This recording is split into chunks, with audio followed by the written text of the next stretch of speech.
Let's dive into it a little bit. I mean, let's talk through how we came together. Yeah. Obviously, we've worked on a few projects and talked through them, but it seemed like the complementary nature of the businesses, right? The ERP, shop floor technology, right, came together and seen a lot of ways that we can work together. But I'd like to hear from both of you, yeah, in both sides of the ERP, the shop floor technology, right, kind of how it comes together in real time. Yeah. I've worked in many industrial automation settings in manufacturing, and you keep seeing these same patterns over and over, the same struggles, the same key players kind of having technical indecision, specifically around software and automation and networked computer systems, and kind of really never delved into the ERP side of things. And so I think the really unique value proposition of Backburner Labs and Bodark working together in this BrightOps effort is this idea that Backburner Labs has a really strong understanding of the machines in your factory and the processes to manufacture the good, the SCADA systems,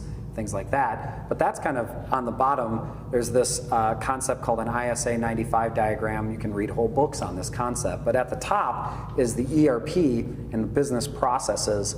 And how do you really effectively bridge an ERP into a modern manufacturing system? It's kind of choose your own adventure.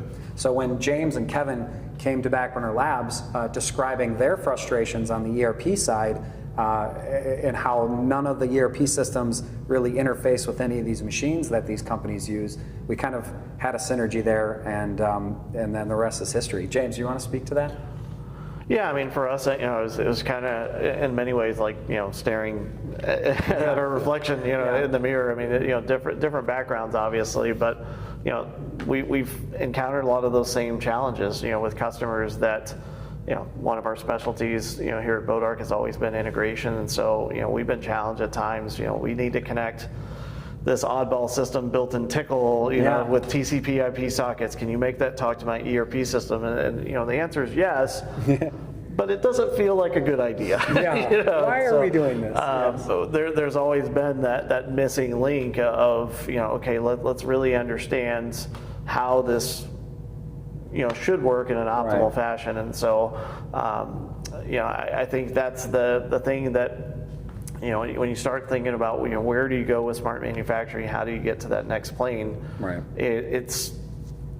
It's that architecture right. that I feel like is oftentimes missing. And so, from a culture perspective, we both have very strong software engineering backgrounds within our respective organizations. And so, we are looking at it through, in a very holistic fashion, not only from software engineering, but from the process, from, the business side, and being able to bring, very wide multidisciplinary teams together to solve what are very complex problems. Right, and the timing of this partnership in BrightOps is very interesting because we have such a strong narrative with the Trump administration on bringing American manufacturing up to compete with China.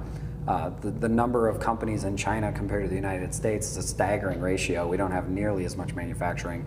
And it's kind of, in my opinion, a renaissance. I see a lot of companies deciding to manufacture in the US again.